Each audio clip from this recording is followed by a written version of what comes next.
शिक्षण मंत्री असताना किती वेळा नीटचा पेपर फुटला ह्याला काही महत्व आहे की नाही? इंस्टाग्रामवरती मुलांनीच विचारलेले प्रश्न आहेत की पाण्याचे फवारे का वापरण्यात आले नाहीत दिल्लीमध्ये, खिळ्या असलेल्या लाठ्या का वापरण्यात आल्या, त्याच्यानंतर पेलेट गननी म्हणजे छऱ्या गोळीबार करण्याचा आदेश कोणी दिला, तरुण महिलांवरती पुरुष पोलिसांकडून मारहाण करण्यात येईल इतका बळाचा वापर का करण्यात आला.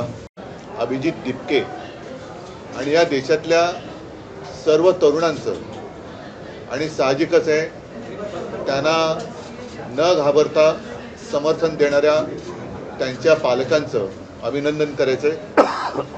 कारण हा विषय केवळ एका राजीनाम्यापुरता मर्यादित नव्हता. या तरुणांनी देशाला भयाच्या छायेतनं बाहेर काढलेलं आहे. गेले 12 वर्ष जवळपास रोज काही ना काहीतरी दबाव देशाच्या जनतेवरती सरकारकडनं टाकला जात होता.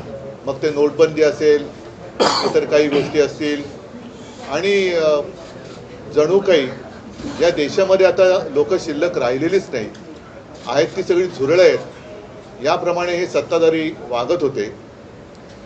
आज मला तो एक डायलॉग आठवला, तो पिक्चरमधला कुठला होता ना, एक मच्छर साला आदमी को, यशवंत सिनेमाचा. तसं एका झुरळाने हुकुमशहाला झुकवलेलं आहे.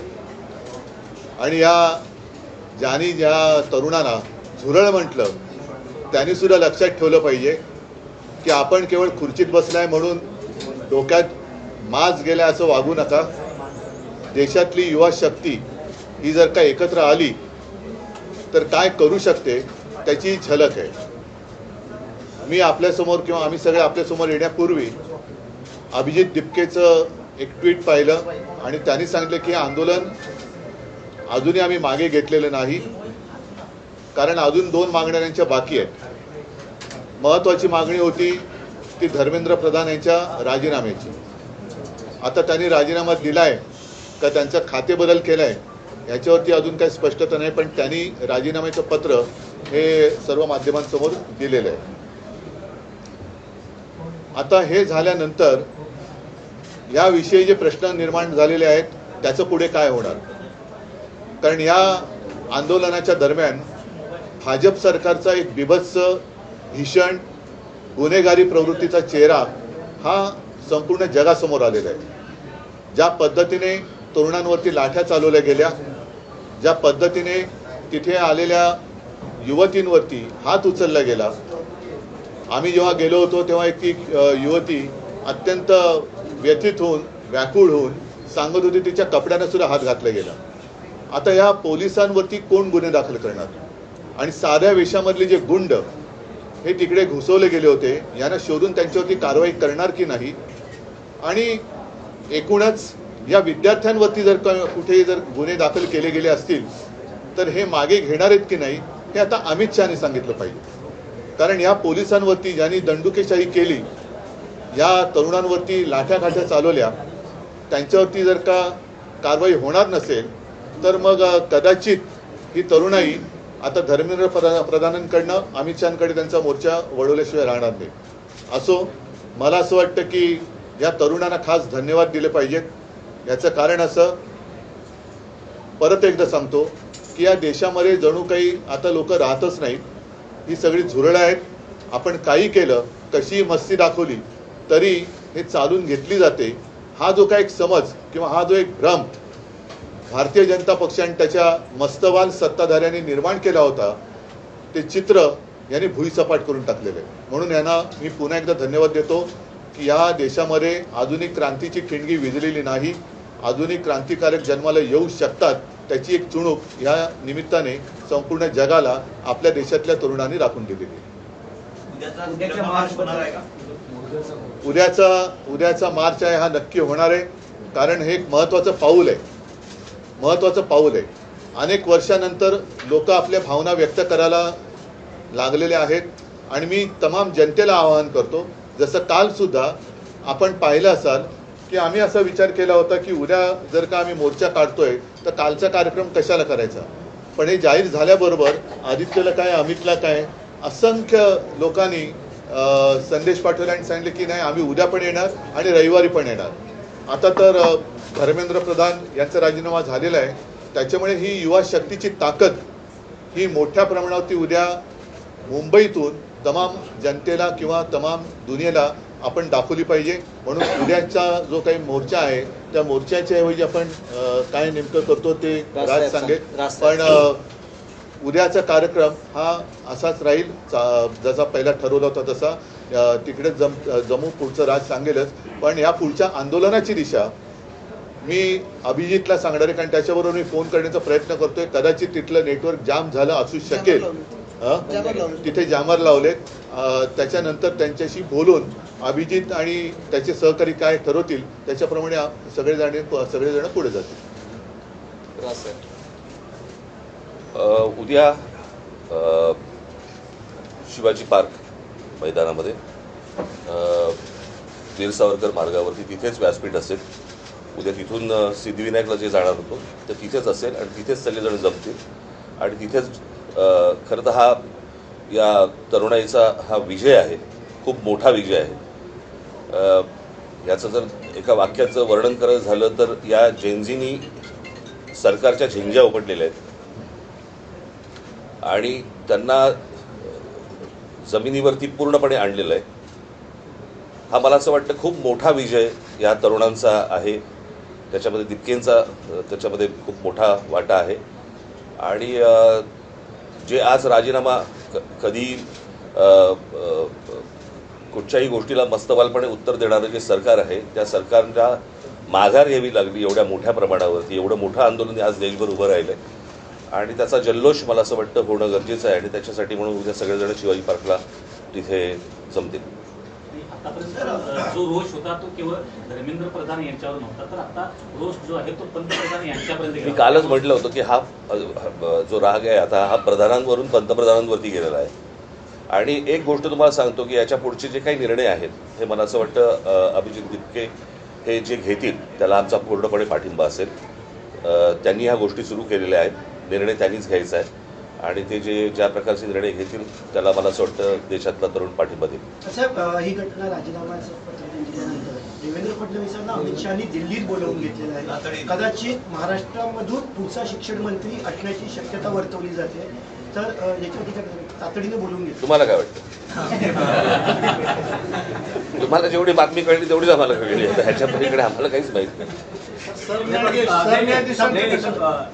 राजसाहेब आणि उद्धवजी, तुम्ही महाराष्ट्रातले प्रमुख राजकारणी आहात. असं अचानक तातडीनं देवेंद्र फडणवीसांना दिल्लीत त्यांचे पक्षश्रेष्ठी बोलवतात धर्मेंद्र प्रधानांच्या राजीनाम्यावर. तुमचा अंदाज काय? नाही काय हे बघा, आता हे इतक्या वेळा गेले आहेत आजपर्यंत बरं का.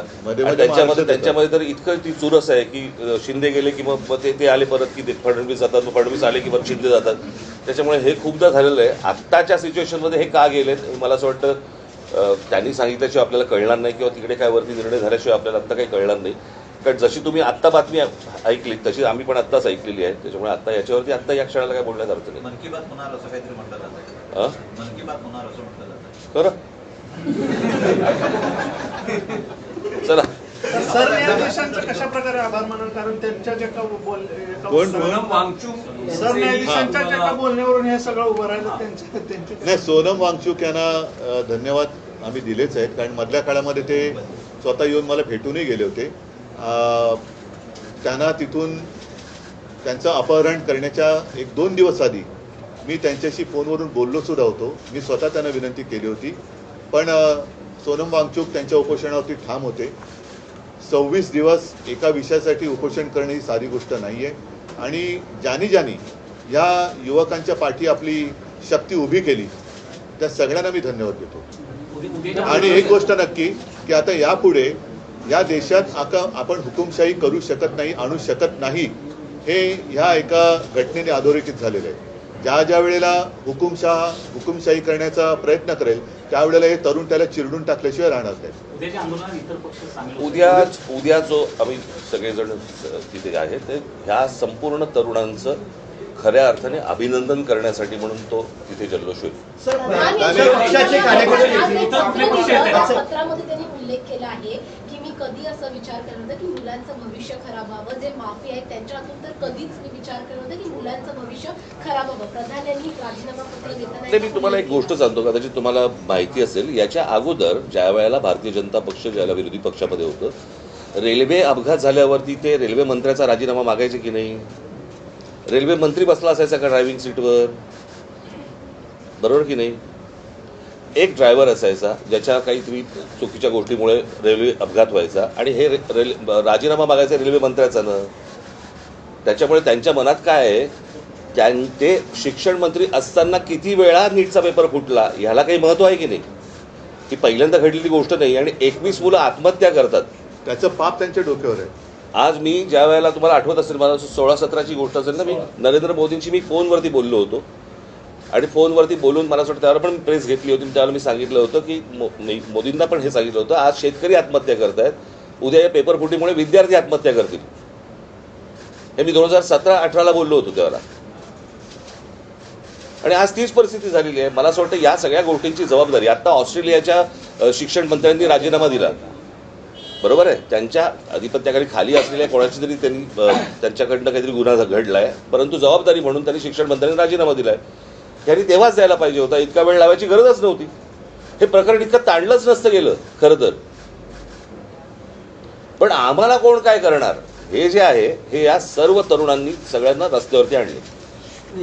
त्यात एक असं आहे की नरेंद्र मोदी ज्या समाज माध्यमांचा वापर करून नाही, 2014 सत्तेत आले, त्याच्यावरती त्याचंच माझं व्यंगचित्र होतं ना, परतीचा पाऊस. एकच सेकंद. पण यावेळेस इंस्टाग्राम सगळ्यात जास्त चर्चेत आहे. एक मिनिट, हे इंस्टाग्रामवरच मी काही प्रश्न हे मुद्दामून लिहून घेतले. हे आता शिक्षण मंत्री त्यांची जबाबदारी टाळण्याचा प्रयत्न करत होते. आता हे प्रश्न हे देशाच्या गृहमंत्र्यांना विचारले पाहिजेत, कारण दिल्लीचे पोलीस हे त्यांच्या ताब्यात आहेत, केंद्राच्या.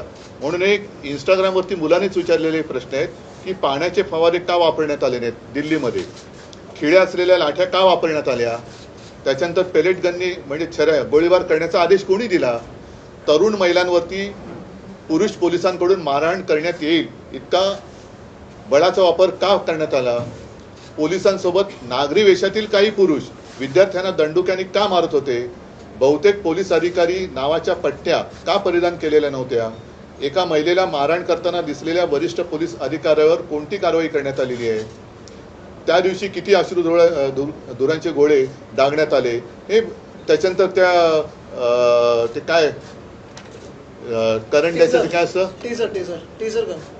नाही दंडुके असतात ना ते. म्हणजे तुम्ही हे याचे प्रश्न, याची उत्तर आता अमित शहानी दिली पाहिजेत. बॅरिकेडना करंट लावले होते. आज सुद्धा तिकडे नागपूरमध्ये आमच्या एका युवती सेनेच्या कार्यकर्त्याला काल एवढ्या वाईट पद्धतीने मारहाण केले आणि तिथल्या पोलीस राजनीत तो विषय घेतला होता. तिथल्या पोलीस आयुक्तांचे संघाबरोबरचे संबंध आहेत. म्हणजे हे सगळे जे आहे आता टिकणार नाही हा विषय. आता ही लोक, ही तरुण ऐकणार नाहीत. पण ह्या प्रश्नाची उत्तरं आता देशाच्या गृहमंत्र्यांनी दिली पाहिजेत. मी काल जे मी म्हटलं ना की विद्यार्थ्यांना शिक्षकांनी हात लावू नये, मारू नये. जर मारलं, हात लावला तर त्याच्यावरती शिक्षकावरती कारवाई होते. मग पोलिसांवरती का नाही? मग दिल्लीच्या पोलिसांवरती का नाही? खिळे लावलेले दंडुके घेऊन तुम्ही जर मारणार असाल मुलांना, वाटेल ते बाहेरची माणसं आणून तुम्ही जर समजा त्यांना बडवणार असाल, त्या पोलिसांपेक्षा हे आदेश कोणी दिले, हे असं करा म्हणून कोणी सांगितलं? जर शिक्षकांवरती कारवाईची जर समजा कायदा असेल तर अशा प्रकारे बरं त्यांनी काय केलं होतं पोरांनी की तुम्ही इतकं मारलं? आता तर काहीतरी म्हणजे जेवण बंद करून टाकलं होतं. इथपर्यंत गेलात तुम्ही. उद्धवजी पंतप्रधान आता इंस्टाग्रामवर जास्त लक्ष देत आहेत. सगळे मंत्र्यांना सांगितलं. मला असं वाटतं, ऐका एक गोष्ट अशी आहे की स्वतःचं घरदार सोडून दुनियादारी करणाऱ्यांनी मरे घरी पण लक्ष देण्याची गरज आहे. स्वतःची घरं पण त्यांनी सांभाळण्याची गरज आहे. जाऊ रे, पुढचं मला काय बोलण्याची आवश्यकता नाही. इतर ज्या दोन मागण्या आता तुम्ही आता म्हणालात नाही, या त्यांनी केलेल्या आहेत आणि त्यांच्यासोबत आम्ही आहोत. देखील गुन्हे दाखल झाले, तसेच मुंबईला देखील गुन्हे झाले. तुम्ही पण मला असं वाटतं मी तरी एखादा कुठच्या एक गोष्ट परंतु मी तुम्हाला एक गोष्ट सांगेन, मी मुंबई पोलीस आणि महाराष्ट्र पोलिसांचे मी आभार मानेन की त्यांनी उत्तम पद्धतीने संपूर्ण सिच्युएशन परिस्थिती हाताळलेली आहे.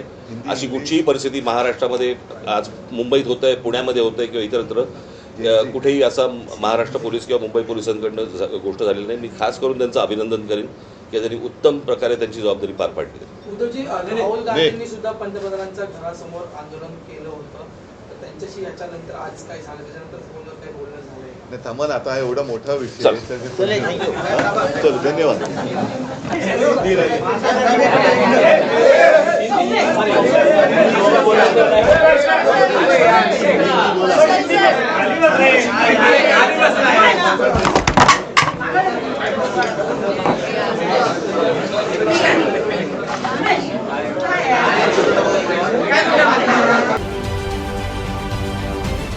महाराष्ट्रातील सर्व बातम्यांचे विश्वासार्ह व्यासपीठ, सकाळच्या सर्व सोशल मीडिया प्लॅटफॉर्मला लाईक, फॉलो आणि सबस्क्राईब करा. तसंच सर्व नोटिफिकेशनसाठी बेल आयकॉन प्रेस करायला विसरू नका.